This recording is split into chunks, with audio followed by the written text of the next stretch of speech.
efforts and build on that. And I hope that the Senate will support the 3 amendments I've described this afternoon. And with that, Madam President, I would yield the floor, and I would also note the absence of a quorum. The clerk will call the roll. Mr. Akaka.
The Senate continues in a quorum call off and on today. They've been talking about the $969 billion farm bill.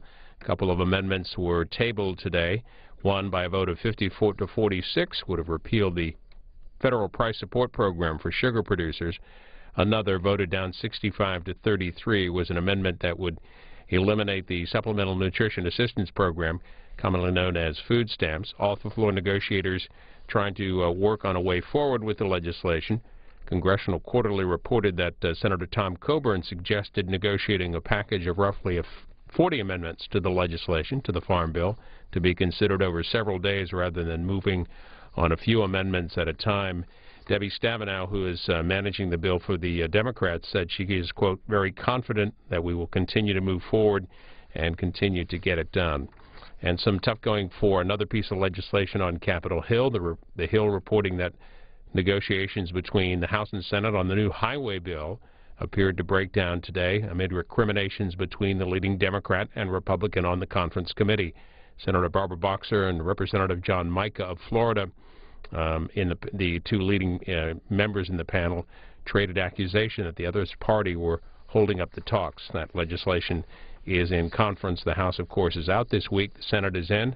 House returns next Tuesday.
Madam President, I would ask that we vitiate the quorum call. The senator from Michigan is recognized, and the quorum call is vitiated. Thank you very much, Madam President.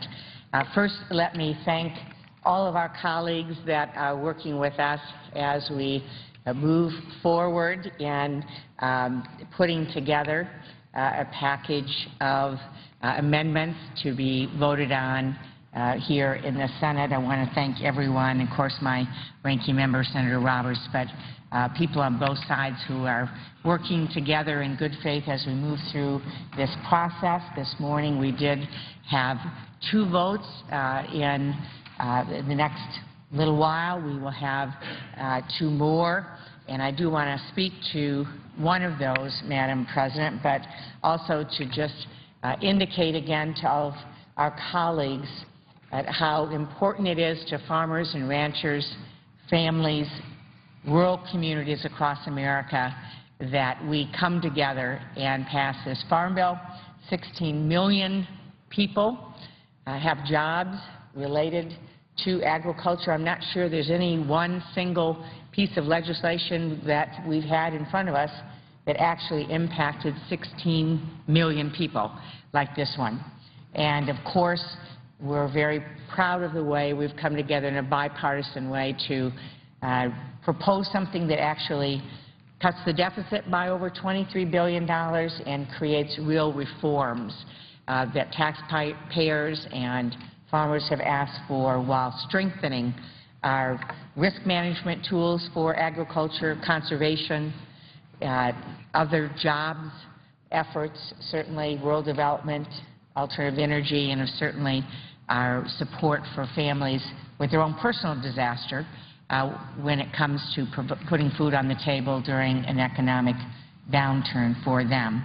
I want to take specifically a moment, though, Madam President, to speak and urge my colleagues to vote yes on a motion to table a Coburn Amendment 2353 that would repeal 2 of the most successful conservation programs in the history of our country, the Environmental Quality Incentives Program, which we all call EQIP, and the Conservation Stewardship Program. EQIP is on the front lines of production agriculture, helping farmers comply with regulatory pressures, and it's been very effective. It's the cornerstone of our country's commitment to voluntary, incentive-based conservation, voluntary, working with farmers, working with ranchers in a voluntary way, to partner with them to be able to provide ways to tackle environmental issues that we all care about. And I might just underscore the fact that what we call the Farm Bill is actually the largest investment we as a country make in conservation of land, air, water on working lands, lands that are owned by the private sector, partnering, because we all have a stake in runoff and clean water issues and erosion issues and all of the other things that relate to protecting our wildlife, our wetlands for not only habitats but also for hunters and fishermen and all of the other issues around which we celebrate what we've been able to do around conservation in this country. But EQIP really is a cornerstone of our commitment to a voluntary, incentive-based conservation program, and it provides a cost share to farmers to implement practices that have been absolutely proven to work to benefit our country's soil, air, and water resources. This last year, the Environmental Quality Incentive Program entered into 38,000 contracts with farmers and ranchers all across America, covering 13 million acres of land. EQIP has a number of incredible stories across the country. In Louisiana, helping farmers recover from Hurricane Katrina. In Oklahoma, helping producers implement best management practices to reduce sediment in the Mission Creek, improving water quality, helping restore fish populations. In Michigan, it's helped farmers struggling with bovine TB protect their herds and their livelihoods. So this is one of two critical conservation programs that would be repealed by this amendment. The other one is the Conservation Stewardship Program, and this encourages higher levels of conservation across agricultural operations, as well as the adoption of new and emerging conservation practices. CSP encourages producers to address resource concerns by undertaking additional conservation activities, improving, maintaining their current activities, and they focus on 7 resource concerns as well as energy: soil quality, soil erosion, water quality, water quantity, air quality, plant resources, and animal resources.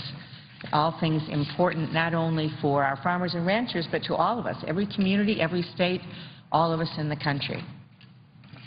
This program is extremely popular, has been very successful. This year, producers enrolled 12 million acres in the program, and this brings the total of 49 million acres across the country that now have conservation practices as a result of the CSP.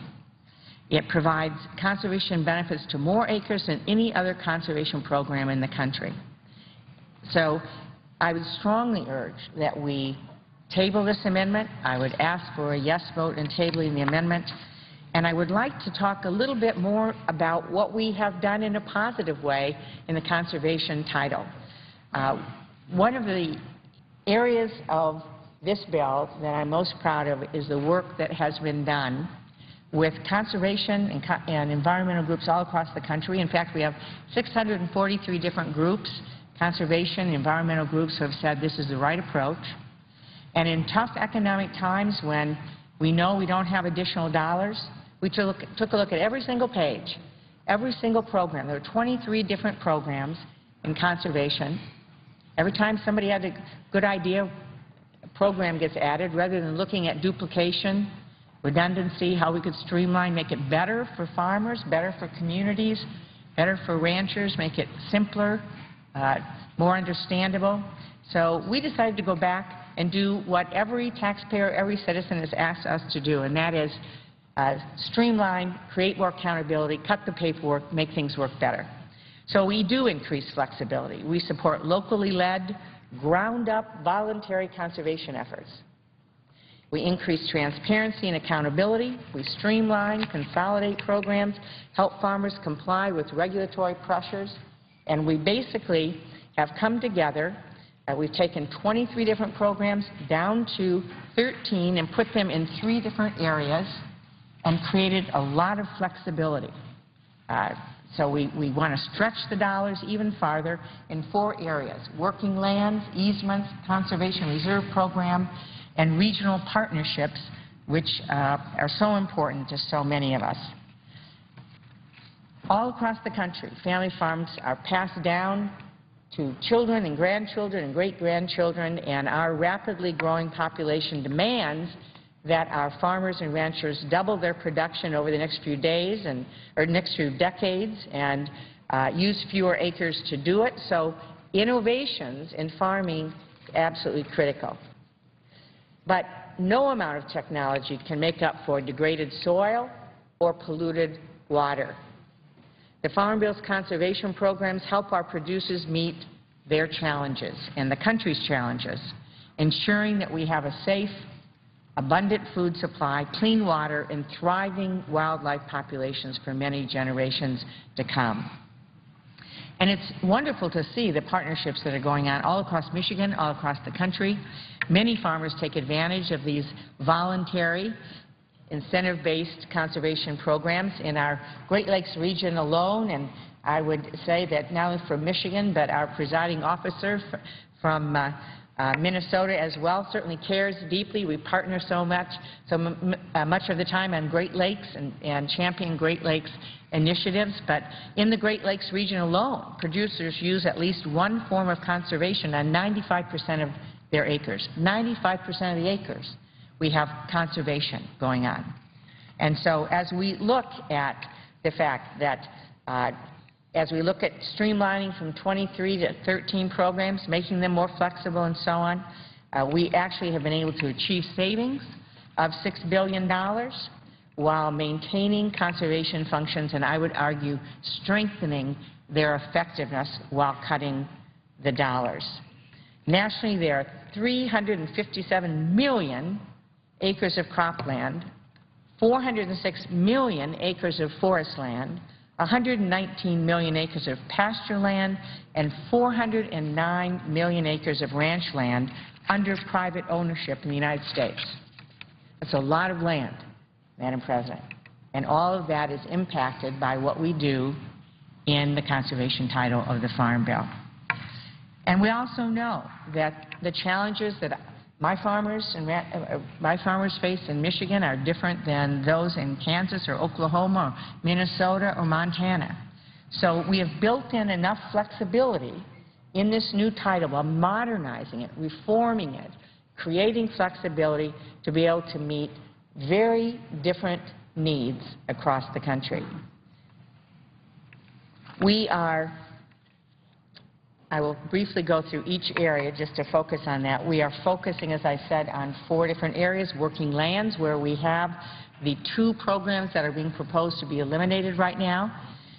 The Environmental Quality Incentive Program, which I spoke about, and also the Working Lands, Environmental Quality Incentives Program and CSP is in the Working Lands title. We also include the Conservation Innovation Grants, which are geared to projects that offer new approaches to producers for environmental and production benefits. And we, again, look for ways to support efforts that have not been receiving ongoing funding through the past bill to be able to continue and have great flexibility in a number of different programs, one being a critical issue for America's sportsmen and women, which is access to good recreational land. I know that's very important in my state of Michigan, very important to my family. And the voluntary public access and wildlife incentive programs encourage private owners to open up their land for recreational use, hunting, fishing, bird watching.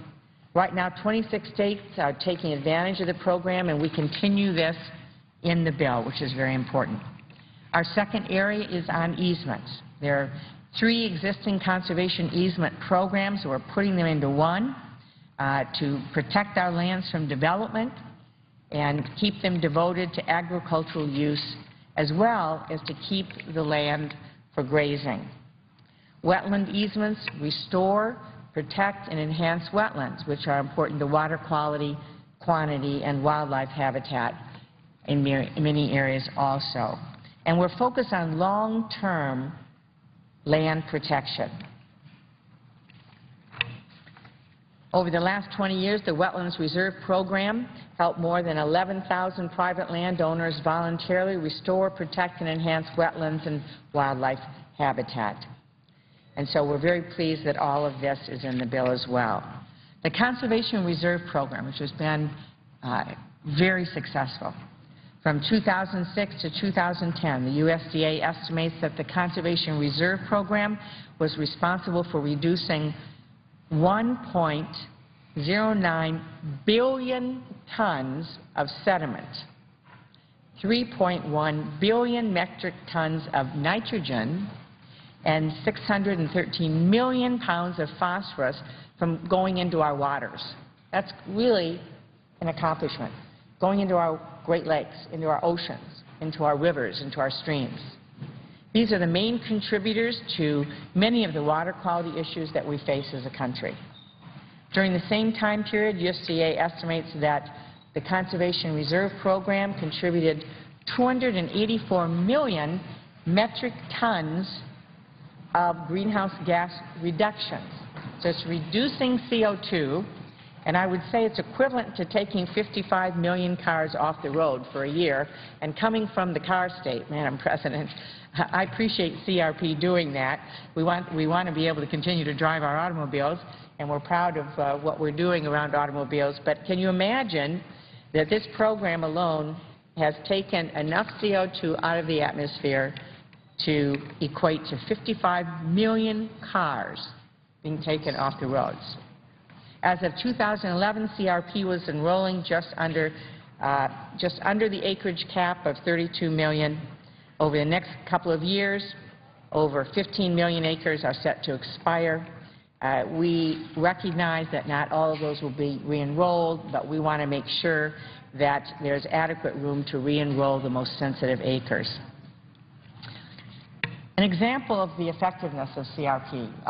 Last year, parts of Oklahoma, and I have a special affinity for Oklahoma. My mother was born in Oklahoma. My grandparents' family, having lived there all their lives, very familiar with that state. But parts of Oklahoma experienced drought worse than the Dust Bowl era of the 1930s. But we didn't see dust storms like the 1930s because the voluntary conservation efforts of the CRP in particular worked to reduce soil erosion and keep the soil where it was supposed to be, which is on the ground. Huge successes that we have seen because our country has made an investment in protecting our precious land and water and air. We also have established a new program called the Regional Conservation Partnership Program, which consolidates 4 very effective regional partnerships into one, and I'm very, very pleased that we've been able to do this. There's great significance for members in all parts of the country. We consolidate the Cooperative Conservation Partnership Initiative, the Agricultural Water Enhancement Program, the Chesapeake Bay Watershed Initiative, and the Great Lakes Basin Soil Erosion Sediment Control Program. This exemplifies many of the principles of this title. We focus on conservation efforts that are locally led, that are voluntary, and we create more flexibility and transparency for reporting, as well as making sure that we have adequate resources. When we're talking to producers and a variety of partner organizations, nonprofits, again, hunters, fishermen, other organizations that are very, very excited about this new regional partnership title, section, we appreciate all of the input and the support we've received to be able to make this effective. Let me just say in conclusion, Madam President, that we have a conservation title that is supported in terms of its approach by almost 650 different conservation and environmental groups all across America, every 50 states. They've sent a very strong message. They worked with us. They know times are tight. They knew we had to create savings.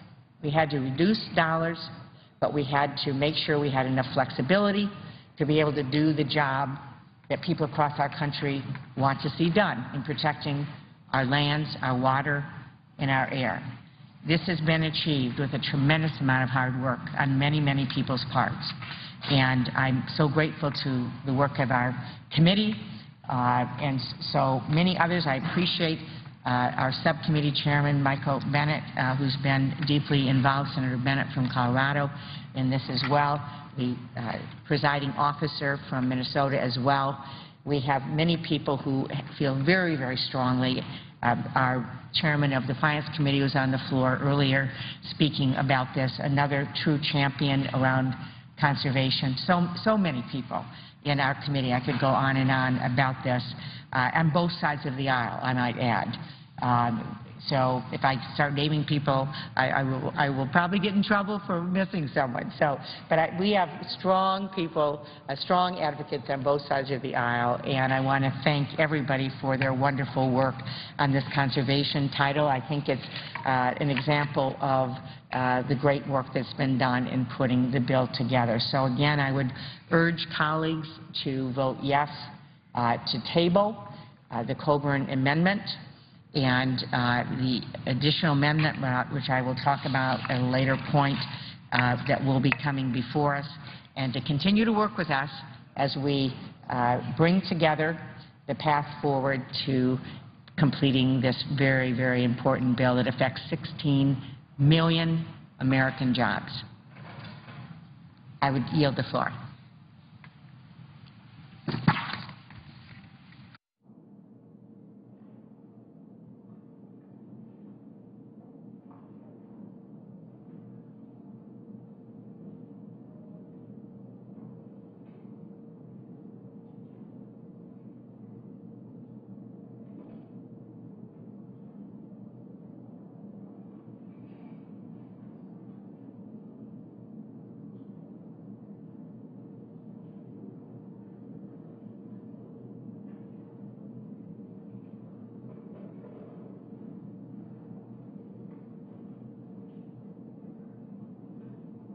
Madam President, I would suggest the absence of a quorum. The clerk will call the roll.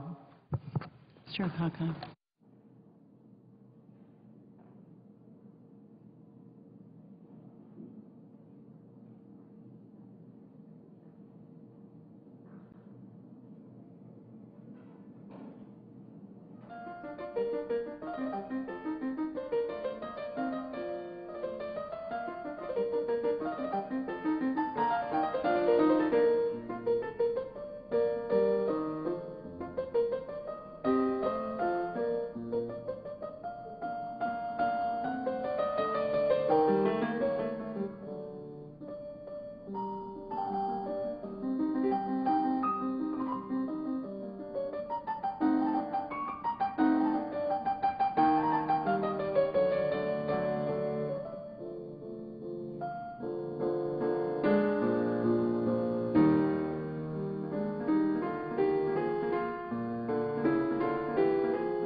Mr. President. The Senator from Massachusetts. Mr. President, I ask the quorum call be dispensed with. Without objection. Thank you, Mr. President.